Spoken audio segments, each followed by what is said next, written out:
All right, welcome in. This is an original Tales First story, and we're going straight in today. Let's begin. My mother-in-law threatened me with eviction after I refused to cook for her birthday party when my daughter was in intensive care. "You are so dramatic," she added as if it was normal. I didn't cry. I acted. 3 months later, my mother-in-law was selling the house because... Let me back up. It was a Tuesday evening in the suburbs outside Atlanta. One of those normal, forgettable days that only feels normal right up until it isn't. Katie was 10, competitive gymnastics, the kind of kid who didn't just love something, she attacked it with a ponytail and a schedule.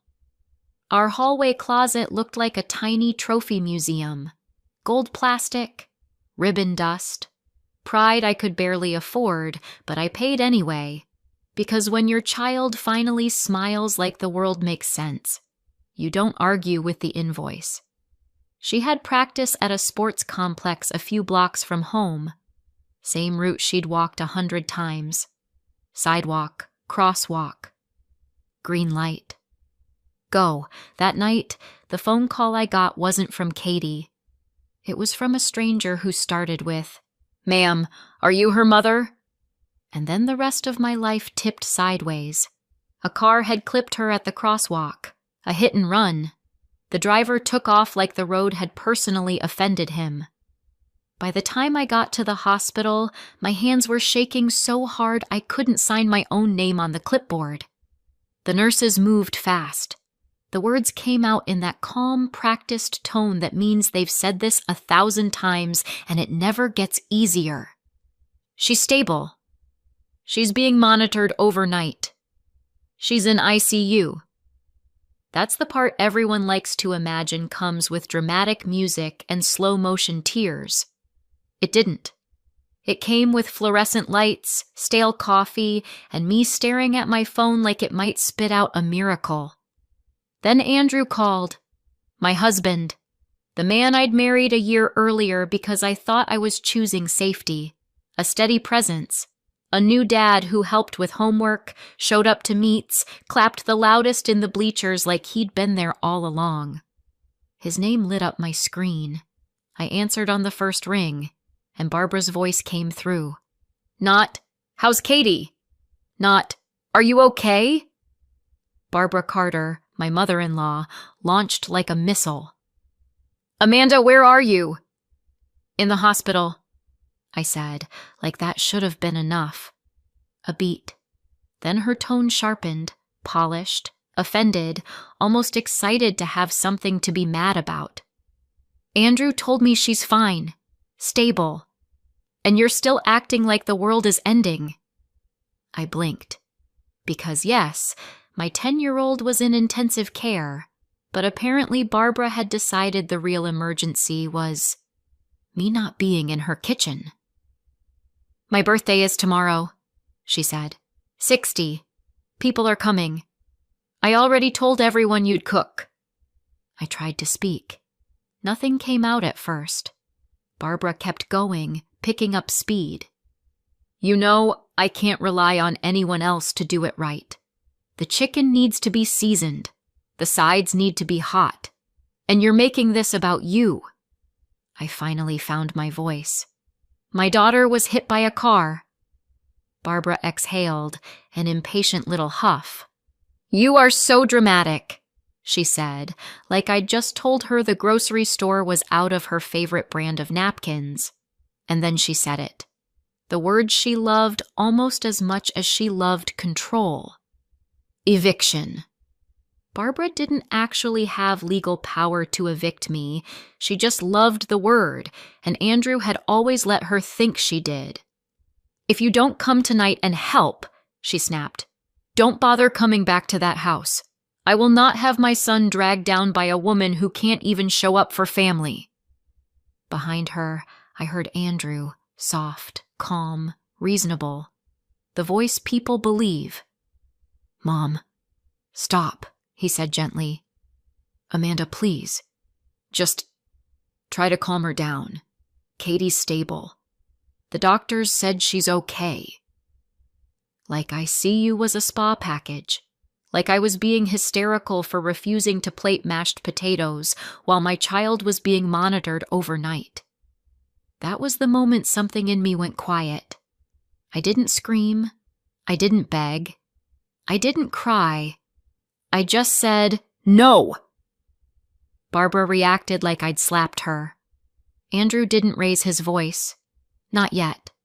He just said, carefully, "Okay, we'll talk later. Try to rest." Rest.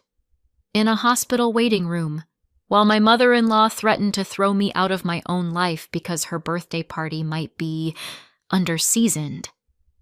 Later, I learned why Barbara sounded so confident. Andrew had told her it was nothing serious, that I was overreacting. Of course he did. Katie woke up the next day, not with a dramatic movie gasp, just a slow blink and a small, tired voice. "Mama?"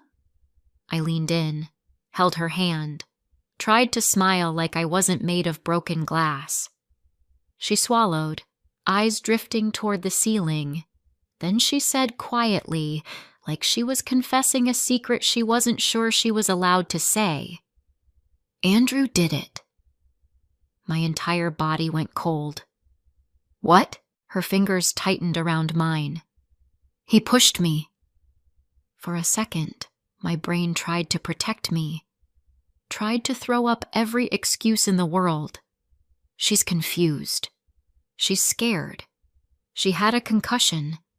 It's a misunderstanding. But Katie didn't sound confused. She sounded certain.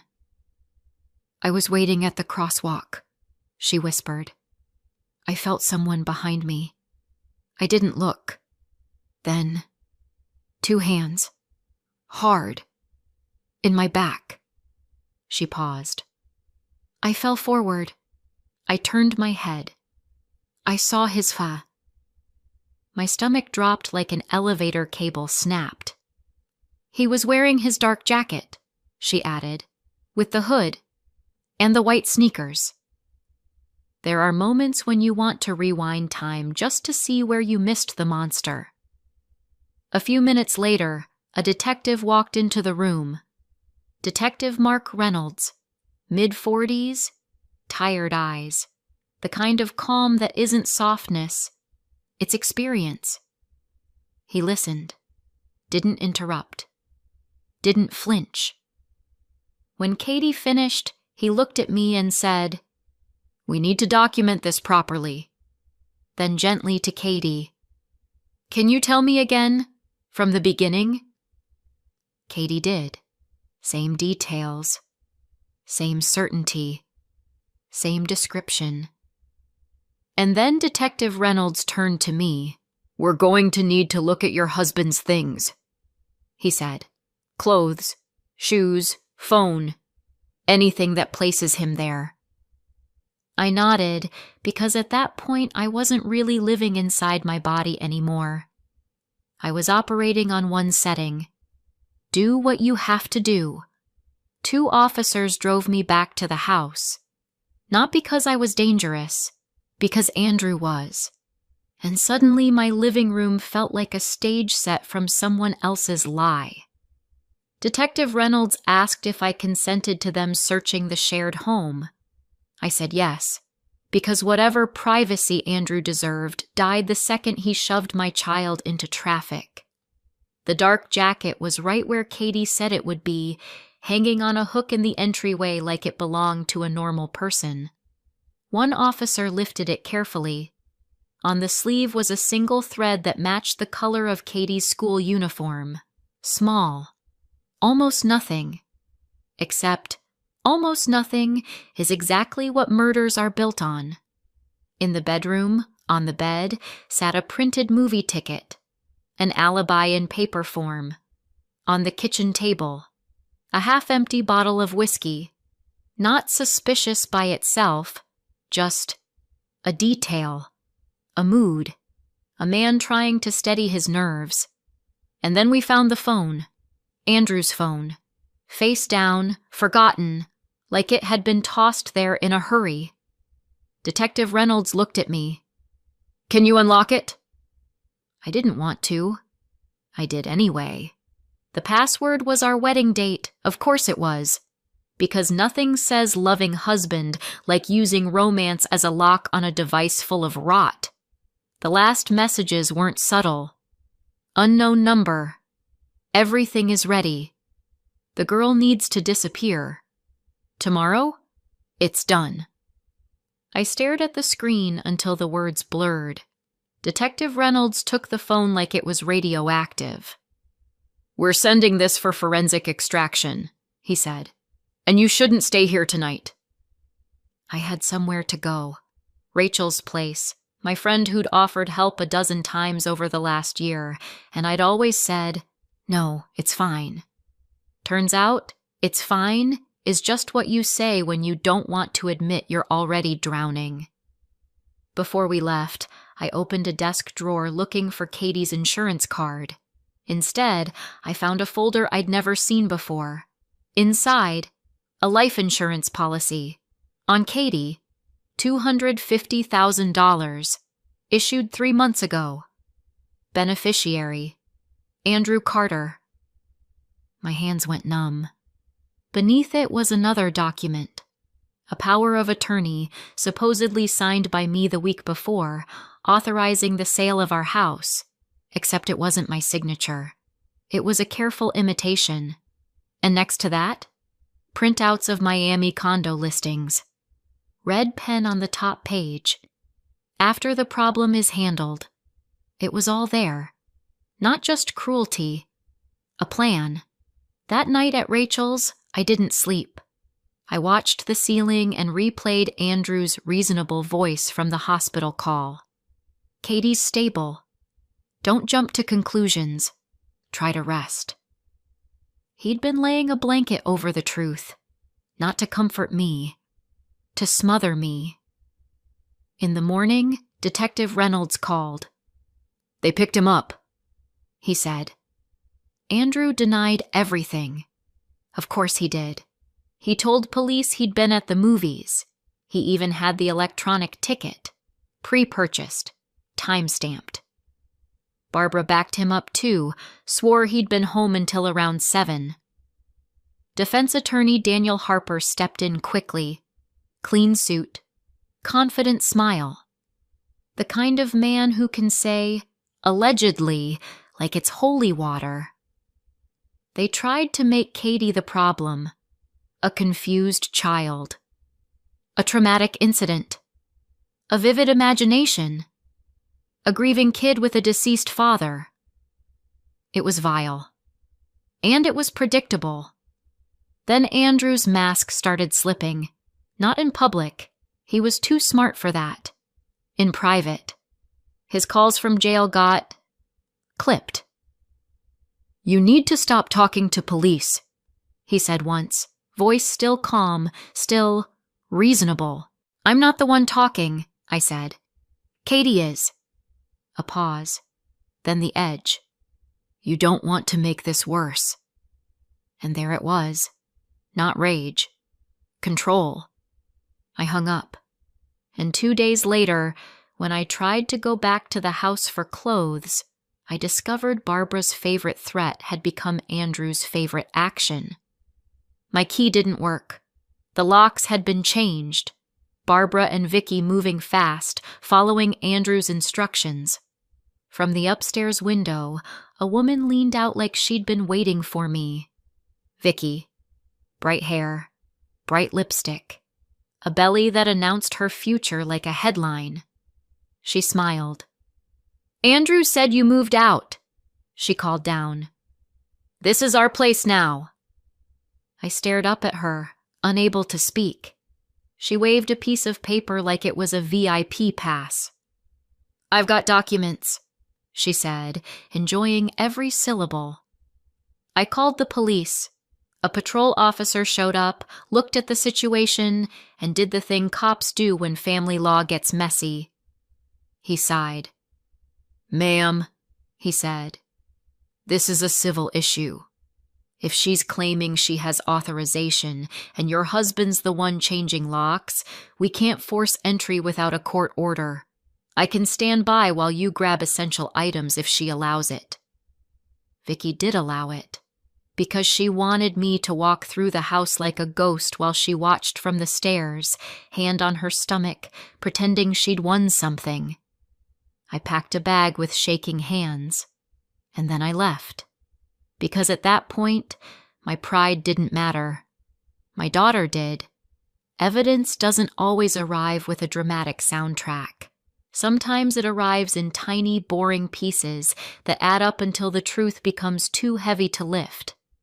The CCTV footage came first. Detective Reynolds sat me down in a dim office with printed stills laid out on a table like ugly trading cards. A grainy frame, a timestamp, 7:43 p.m. A man in a dark jacket approached a small figure from behind. A sudden movement. Katie went down, right into the path of an SUV. The face wasn't clear, but the posture was, the gait, the build, the clothes. Detective Reynolds tapped the photo. "Not enough by itself," he said, "but it supports her statement." Then the lab results came back. The dark jacket, fibers consistent with Katie's school uniform, microscopic road grit consistent with the intersection, the white sneakers, a distinctive dirt pattern matching the crosswalk area, and in the jacket pocket, a receipt, gas station 2 blocks from the scene. Time, 7:33 p.m. 10 minutes before Katie went flying into my worst nightmare. The receipt showed cigarettes, 1 pack. Andrew hadn't smoked in 5 years, so either he suddenly picked up the habit again, or he bought them on purpose, thinking a receipt would create an innocent reason for him being there. An alibi that accidentally became a time-stamped confession. Then came Patricia Johnson, my neighbor, older woman. Sharp memory, the kind of person who notices everything and forgets nothing. She told Detective Reynolds she saw Andrew leave around 7. "He said he was going to the movies," she said. "But he wasn't dressed for the movies. He looked like he was going out, to do something." Then she hesitated and added something else. A week before the incident, she'd heard Andrew yelling through the wall. Not normal family stress yelling, the kind that makes you stop breathing for a second. He said something like, "Because of you, she never pays attention to me," Patricia told them. Katie was crying. That wasn't a misunderstanding. That was resentment with a countdown. Then the final piece arrived from someone who didn't even know he was holding it. A quiet kid named Ethan Miller, same school as Katie. He told his mom he'd seen a man hanging around the gym schedule board for days, snapping photos and asking what time practice ended. His mom called Detective Reynolds. Ethan identified Andrew from a photo. "He said he was picking up his niece," Ethan told them. Katie doesn't have cousins. What Andrew had was a plan. The defense tried for bail. Of course they did. Daniel Harper argued Andrew was a devoted family man with no prior record and deep roots in the community. Barbara sat behind him, nodding like her neck was on a hinge. Then the florist arrived at Rachel's apartment at 12:30 a.m. Yes, a florist. Because apparently someone thought terror should come with a bow, a funeral wreath, black ribbon, gold lettering, "See you soon." Inside, a note in block letters. "Stay quiet, or you're next." I didn't have to be a handwriting expert to recognize Andrew's style. The way he formed certain letters, the little angle in the A's, the way he tried too hard to look anonymous. Rachel photographed everything, every angle, every detail. Detective Reynolds forwarded it straight to the DA's office. At the bail hearing, ADA Megan Walker didn't raise her voice. She didn't need to. She slid the photos across to the judge like she was serving a bill. "This is witness intimidation," she said. "This defendant has the means and the intent to threaten the victim's family while in custody." Judge Ellen Crawford looked at the images, then at Andrew, then at his attorney. Then she said, "Bail is denied." Barbara's mouth opened like she was about to argue with the concept of consequences. Vicky showed up outside the courthouse with a poster that said, "Free Andrew" in thick marker. She shouted at reporters about how I was lying. Nobody cared. When your belly is your whole argument and the evidence is on video, even strangers can do the math. Barbara stood off to the side, watching her son through the holding area glass. For the first time, she looked uncertain, not remorseful, just confused that reality wasn't obeying her. Barbara didn't stay uncertain for long. A few days later, she barged into Katie's hospital room, not with flowers, not with an apology, with rage. "This is your fault," she shouted at me. "My son is sitting in jail because you couldn't keep your mouth shut." A nurse tried to intervene. Barbara brushed past her like she owned the place.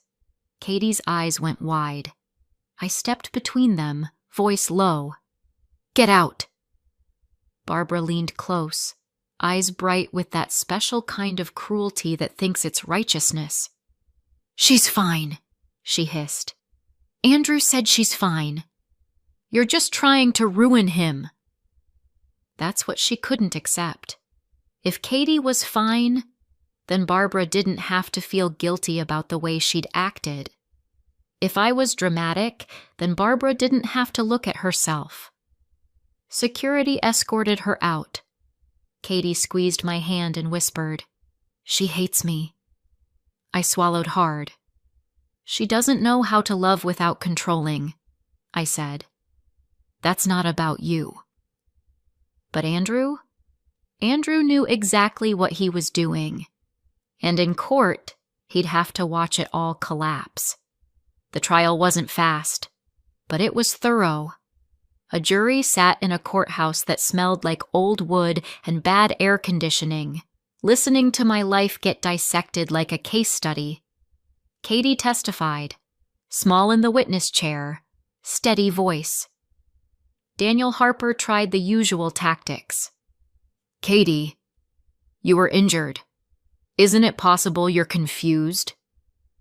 Katie looked at him like he'd asked her if the sky was optional. "No," she said. "I remember." He tried another angle. "Your biological father passed away. You've been through trauma. Sometimes children—" Katie cut him off. "He told me once," she said quietly, "that I shouldn't have been born." The courtroom went still. Even the bailiff shifted. Then Kevin Brooks walked in, the SUV driver, the man who had fled the scene. He'd been hiding for months, terrified he'd go to prison for leaving a child bleeding on pavement. But guilt has a way of dragging you back. "I saw it," Kevin said, voice shaking. "In my rearview mirror. A man in a dark jacket came up behind her and shoved her forward. I slammed the brakes. I panicked. And I ran." He pointed at Andrew. "That's him." Andrew didn't look calm anymore. His jaw clenched like he was biting down on the truth. Forensic analyst Sean Collins testified about the fibers, the grit, the dirt pattern, the receipt. Dr. Michael Bennett explained the injury pattern in simple, careful terms, consistent with a forceful push from behind, not a stumble, not clumsiness, not kids being kids. The jury listened, and then they left.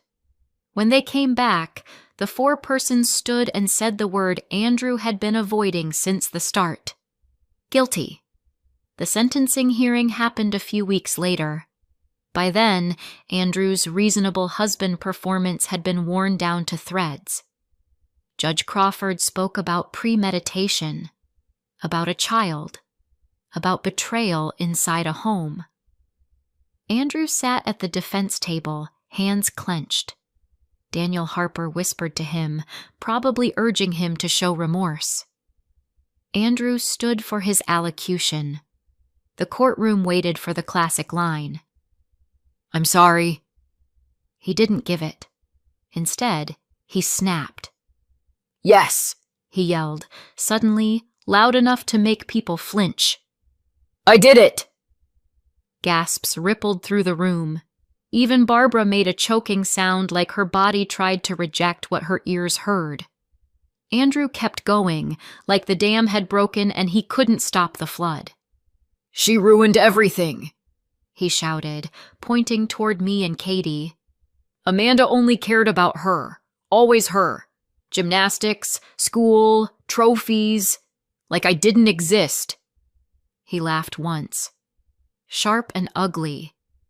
"I wanted a normal life. A real family. Not raising someone else's kid." Vicky's face tightened. Andrew turned his head toward her like he expected comfort. Like he expected loyalty. "Miami," he said, almost proudly. "That was the plan. The insurance money. Selling the house. Starting over." There it was. Not just confession. Motive. In full color. Judge Crawford didn't look shocked. Judges rarely do. She looked tired and done. "Andrew Carter," she said, "you are sentenced to 12 years in state prison." The deputies moved in. Andrew turned toward Vicky, eyes searching. Vicky's mouth twisted. She slid the ring off her finger, slow, theatrical, and dropped it on the courtroom floor. Metal clinked against tile. And that was the sound of Andrew's new life, dying. Barbara stared at her son like she'd never seen him before. Because she hadn't. She'd seen the version he sold her. Now she was looking at the real one. Remember the hook? 3 months after the verdict, Barbara was selling the house because her denial finally cracked. Not the first week. Not the first month. Denial has a long shelf life when it protects your ego. But after the verdict, the evidence, and Andrew's own mouth detonating in open court, Barbara couldn't pretend anymore. She listed her home, downsized, sold off the family heirlooms she'd always threatened to leave to the good relatives. Turns out guilt doesn't care about heirlooms. Around the same time, I sat in a title company office signing papers of my own. I sold our house too. Not because I wanted to, because recovery isn't free, and out-of-network pediatric rehab might as well be a second mortgage. The buyers were a young couple with 2 kids. The dad bounced a toddler on his hip while the mom walked through Katie's old room. "Oh, wow," she said softly. "Our daughter does gymnastics too. She's 10, same as Katie." I nodded, throat tight. In the corner were boxes of Katie's trophies and medals. Not because she'd failed, because she'd outgrown the need to prove she mattered.